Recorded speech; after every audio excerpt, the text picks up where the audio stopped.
आप सभी का मेरे इस वीडियो में स्वागत है। ये मैंने चैप्टर थर्ड और चैप्टर सेकंड और चैप्टर फर्स्ट तीनों के ऊपर मैंने बना चुका हूँ। आप मेरा डिस्क्रिप्शन चेक कर सकते हैं और मैंने उन सब की वीडियो की लिस्ट डिस्क्रिप्शन में डाल दी है और आपका इस वीडियो में स्वागत है।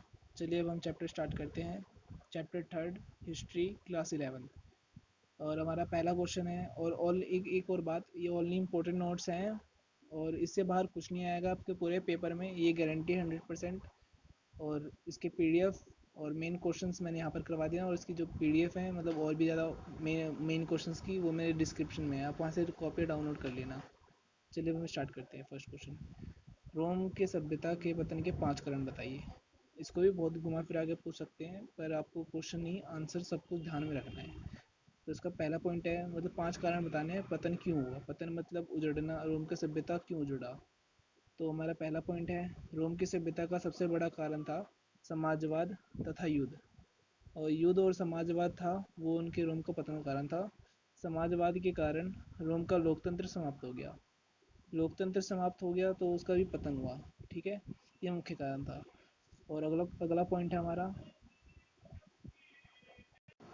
अगला पॉइंट है हमारा, नगरों नगरों में जन समुदाय आलसी हो जाना।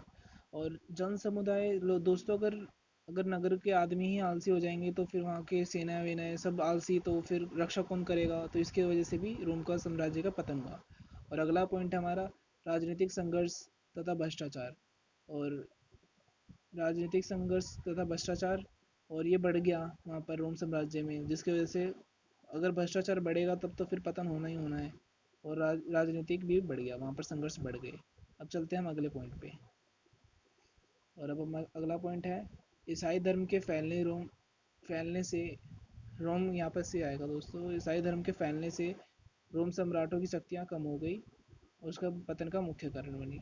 ईसाई धर्म जब फैल रहा था रोम साम्राज्य में, तो वहाँ के जो रोम सम्राट थे, सम्राट मतलब राजा वगैरह जो थे, शासक, उनकी शक्तियाँ कम हो गई, क्योंकि ईसाई धर्म बढ़ रहा था और ये तो रोम के थे, इनका तो कुछ चल ही नहीं रहा था, तो इसीलिए इनका भी पतन हुआ।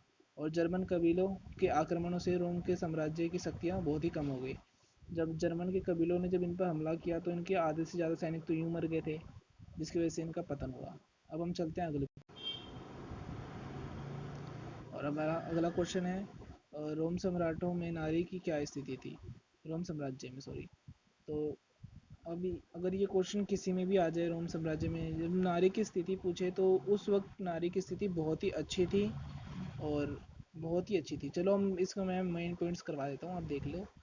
रोम साम्राज्य में पिता प्रधान था वहाँ पर, परंतु परिवार में नारी की स्थिति सम्मानजनक थी। और अगला पॉइंट हमारे, पिता की संपत्ति में पुत्र तथा पुत्र के साथ साथ पुत्री का भी अधिकार था। ठीक है दोस्तों। और अगला पॉइंट हमारा, पत्नी के पास जो भी संपत्ति होती थी उसका पूरा अधिकार पति का होता था। अब हम चलते हैं अगले पॉइंट पे। अगला पॉइंट है, जब एक पिता जीवित रहता था तब तक उसकी पुत्री मुख्य उत्तराधिकारी बनी रहती थी। और ये हो गया। और अगला पॉइंट हमारा, रोम की महिलाओं को संपत्ति में स्वामित्व एवं संचालन संबंधी व्यापार कानूनी अधिकार प्रदान थे, वहाँ पर कानूनी अधिकार भी इनको प्राप्त थे। अब हम चलते हैं अगले। और अब हमारा अगला क्वेश्चन है, रोम साम्राज्य में श्रमिकों पर नियंत्रण रखने के लिए कौन कौन से तरीके अपनाए जाते थे। दोस्तों ये क्वेश्चन मोस्ट इंपॉर्टेंट है, इससे बाहर कुछ नहीं आएगा, मैंने दोबारा बता रहा हूँ, ये 100% गारंटी है। और ये क्वेश्चन सबसे इम्पोर्टेंट है, ये जरूर याद करना। और चलिए मैं स्टार्ट करता हूँ क्वेश्चन। रोम राज्य दासों पर नियंत्रण रखने के लिए एक ही क्षेत्र से पकड़े गए गुलामों को एक साथ नहीं रखते थे, मतलब एक क्षेत्र से पकड़े गुलामों को एक साथ नहीं रखते थे, उन्हें एक दूसरे से दूर दूर रखा जाता था, ताकि वे आपस में मिलकर एकता ना बना सके। अगर वो एकता बनाएंगे तो फिर वो मालिक को मार सकते हैं, आज़ाद होने की भावना उत्पन्न कर सकते हैं उनके अंदर, और ऐसे करके फिर वो भाग जाएंगे। इसलिए उनको एक साथ नहीं रखा जाता, उनको अलग अलग रखा जाता था। अब हम चलते हैं अगले क्वेश्चन पर, अगले पॉइंट पे, सॉरी दोस्तों। और अगला पॉइंट है, घरों के अंदर अलग अलग भाषाओं को बोलने वाले गुलामों को ही रखा जाता था। अगर वो अलग अलग भाषा बोलेंगे, ये मैं पहले समझाता हूँ, अगर वो अलग अलग भाषाएं बोलेंगे तो उनको एक दूसरे की भाषा समझ तो आएगी नहीं, तो उससे उनमें पर्याप्त दूरी बनी रहेगी और उनमें भाईचारा भी उत्पन्न नहीं होगा। अब अगला क्वेश्चन, यदि कोई दास कोई भी अपराध करता था तो उन्हें मतलब कठोर सजाएं दी जाती थी, जिससे वह ये गलती दोबारा ना किया जाए। दोस्तों कठोर मतलब बहुत ही ज़्यादा कठोर, इनको कुछ ज़्यादा ही तगड़ी सजाएं दी जाती थी आम लोगों के मुताबिक।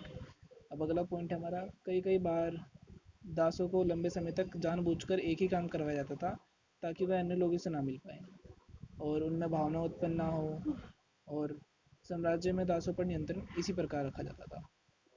और और ये क्वेश्चन यहीं पर समाप्त होता है। अब हम चलते हैं अगले क्वेश्चन पर। और अब अगला क्वेश्चन है, एक सेकेंड,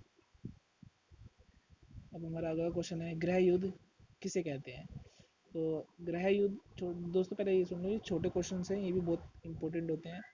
तो गृह युद्ध, अब घर में युद्ध नहीं, मतलब इसका यह है कि ये गृह युद्ध दूसरे देशों से ना होकर अपने ही देशों में किए गए सत्ता के संघर्ष को, मतलब सत्ता हासिल करने के जो संघर्ष होता है अपने देश में, उस उसके लिए मतलब ये युद्ध होता है। ठीक है दोस्तों, चलिए अब हम चलते हैं अगले क्वेश्चन पर।